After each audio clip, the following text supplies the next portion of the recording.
Hey guys, how's it going? Buster Photo here with another camera review and how-to. Today we have the beautiful Japanese rangefinder Leica thread mount lens using Canon P. In my opinion, the most beautiful of the Canon rangefinder cameras.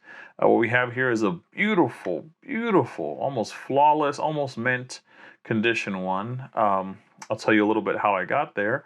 So we're going to go over the functionality of the camera, compare it to some rangefinder legends. You can see them here in the background, and go over the kit that I have for this camera. So let's get right into it. These cameras use Leica thread mount lenses, which pretty much were screw-on, screw-off lenses. And so this is a Canon 50mm 1.8. So you can see it just screws right on and off. Right there in the back, you can see the shutter curtain, which are always almost wrinkled on this camera. Thankfully, this one has hardly any wrinkles on it, which is kind of rare with these cameras. They're always wrinkled. And they just screw back on. And most of the lenses that are thread mount lenses have an infinity lock, which pretty much it just locks the focus into infinity. You see it's going to pop in right there, and then it's locked into infinity.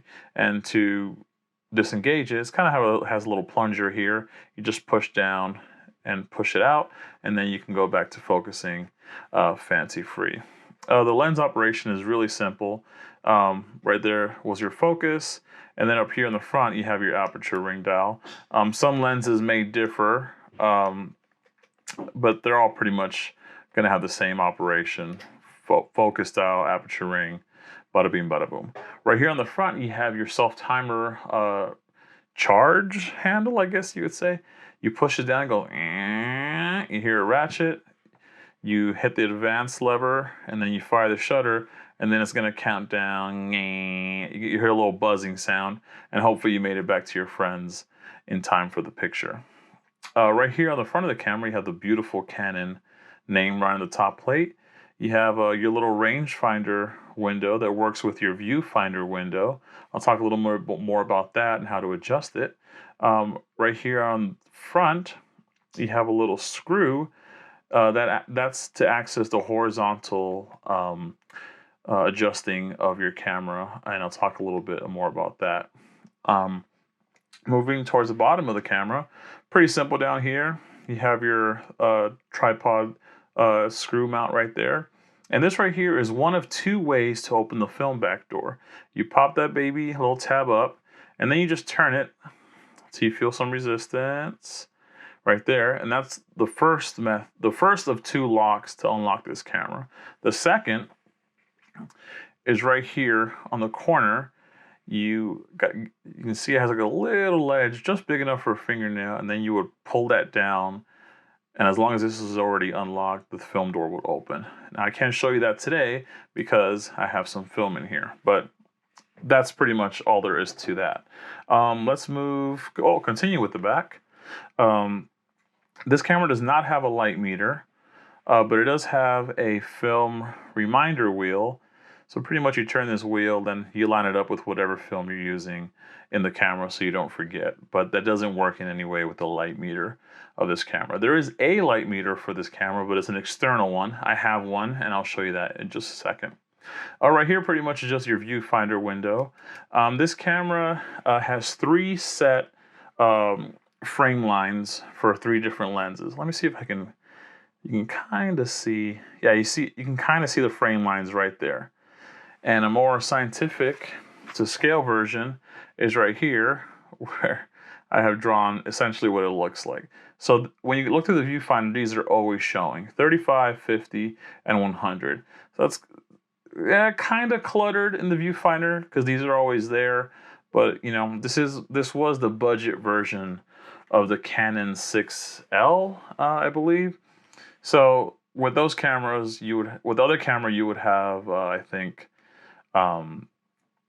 a frame selector dial, but with this cheaper, more budget-friendly version, the frame lines are always visible.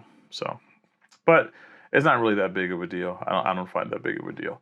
Moving to the top, this camera has some nice branding right on top, kind of reminiscent of Leica cameras. We got Canon camera P, P for Canon P. P stands for Populaire, if I'm not mistaken, and serial number 775246, which doesn't match this camera. I'll talk a little more about that in just a second. You have what I think is one of the most beautiful film rewind knobs ever made. Like it stores away like that, and then when you want to use it, it pops up, and then you can rewind your film. There is film in here, so I can't really turn it more than that, but it is super cool, super James Bondish rewind knob. Right here in the top, you have a cold shoe. Right here, you have your film selector wheel, shutter speed selector wheel. It goes from bulb, 1 second, and then all the way to 1/1000th of a second. Really reminiscent of a Leica shutter speed dial. It also has X for flash sync, which would use this flash sync port, and I think it's 1/55th of a second, if I'm not mistaken. Right here you have your advance and your rewind knob. A for advance means the film will advance normally with every turn of the shutter advance lever, and then once you're done with your roll, you simply turn that down here to the rewind spot, and that'll release the film inside, and then you can use the beautiful film rewind lever knob. This, like I mentioned, is just the film advance lever. It's already advanced because I have film in here. I apologize. Right here you have your frame counter window. Looks like we're on 7 frames right now. And this right here, this spins whenever you advance the film. I think it's to let you know that your film is charged. I think if it ends up in the 12 o'clock position, that's letting you know that the shutter is charged, and if you press it, it's gonna fire. And that is pretty much it for the operation of the camera. It's a really simple camera. So this camera is actually 2 cameras put together in one. I took the best parts of 2 cameras and combined them to create this one camera. As you can see, I still have little remnants of the other camera here, but the good thing is this is already taken apart because I want to show you how you adjust the rangefinder in this camera. So if you're let's say your vertical alignment is off, as well as your horizontal alignment. To adjust the horizontal alignment, you would first need to remove this screw right here. And the good thing is this camera is already taken apart, so I can show you a representation of what will happen. So when you remove that screw, it pretty much gives you access to this hole right here. And then with a flathead screwdriver, you would just stick it into that hole, and there's a screw like right there, a little flathead screw. Let's see if I can catch it. And then what you would do, you could see the black part move around, and what you would want to do is just do tiny micro adjustments in either direction until your horizontal plane is locked in. And if your vertical plane is off, what you would do first is remove this little disc that covers your rangefinder window, and I can usually just finger loosen it, and it just comes off like a jar lid. It just comes right off like that, and that gives you access. I'm going to zoom in here. That gives you access to these 2 little notches on the window. Now you want to be very careful in adjusting this because you don't want to scratch the glass. But essentially you either use like 2 screwdrivers, or, which would be much easier, a spanner, and then you would put it, pretty much what you would want to do is you put 2 of those notches, and then you either turn it one way or the other, doing little micro turns, and then you're watching your vertical plane and see how it's lining up until it's back to where it should be. I hope that explanation helps. And one easy way to see that if your vertical and horizontal alignment is off or needs adjusting in the first place is you want to point your camera something really far away. I'm talking like the farthest thing you can find, and set the lens to infinity and see if anything is off. Here in Los Angeles, I like to use palm trees because with a palm tree, you have the trunk of the tree, so you can see if your horizontal alignment is off. But also you'll have like the big old, big old leaves or whatever, the palm fronds on top, and then with that you could see if your vertical alignment is off, and then that's an easy way to check if your rangefinder needs adjustment, and that's how you do that. Let me show you some of my kit that comes with this, that I've gotten this with, that I've collected with this camera.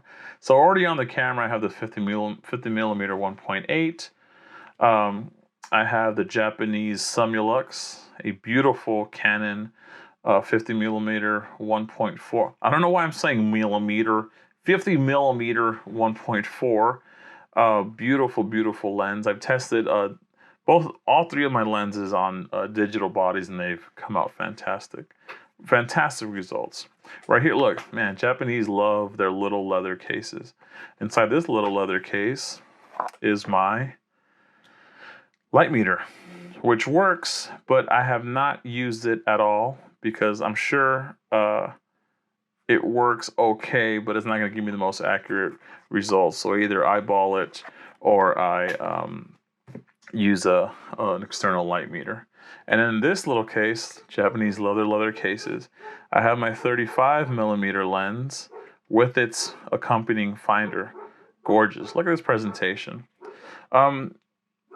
Which is interesting because maybe other Canons didn't have 35 millimeter frame lines, but this one has it built in. But if it didn't, you have this external viewfinder that you can pop on to your camera, and that couples with my 35 millimeter Serenar 3.2, which has a little bit of like chipping on that black part. That's not actually on the glass. It's almost like a little metal piece, but the glass itself is in flawless condition. I even took it apart to clean the insides. Didn't need much cleaning, and it came out beautiful. That lens is spotless condition. Let's compare the P to some of the other famous rangefinders of the era.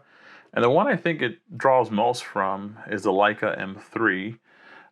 Lots of similarities with the, let me remove the goggles. So, lots of similarities with the Leica M3. I mean, it kind of just looked like the way the top plate looks, the shutter speeds and the windows, and definitely they were thinking about one specific camera when they made this one, even though this is the Canon P is a Leica thread mount, and the Leica is obviously an M mount. But one other last bit of kit that I have, and I recommend to anyone, is a Leica thread mount to M adapter. They sell them for different focal lengths. This is 50 to 75. So that means if you have a 50 millimeter lens, you want to get a 50 to 75 adapter, and you put that on, and then this will bring up the corresponding frame lines with different Leica cameras. Now the Leica M3 doesn't have 35 millimeter lines, but it does have 50 millimeter lines, and then you can pop that on there, and it works flawlessly. It works absolutely perfect. I've tried it on digital bodies, and these adapters are fantastic. And I can really recommend these Japanese-made Rayqual ones. They're made in Japan. They're made of brass, and they are incredibly high quality. I've tried some of the cheap, like $15 adapters, and like they don't even work with the infinity locks that some of these lenses have. And these Rayqual version 3s, I believe they're called, work perfectly with the infinity locks, and they're really high quality, no wobble, made of brass, and I couldn't recommend these enough. I have the 50 millimeter 75 version, and then I have the 24, 35, 135 version. So this one you can couple it with a 24 millimeter, 35 millimeter, or a 135 millimeter thread mount lens, and then you can put that on your M body. Yeah, so that's pretty much it for today. The Canon P, I've shot it a couple of rolls through already. It is a fantastic shooting experience, really simple, looks beautiful, and I couldn't recommend this camera anymore. But yeah, thank you so much for watching my video. Hope this was helpful and entertaining. And see you next time. Oh, please subscribe. Subscribe. Hit that little subscribe button. It helps me out tremendously, and I appreciate all you internet film friends out there. All right, guys. Thank you so much. Later.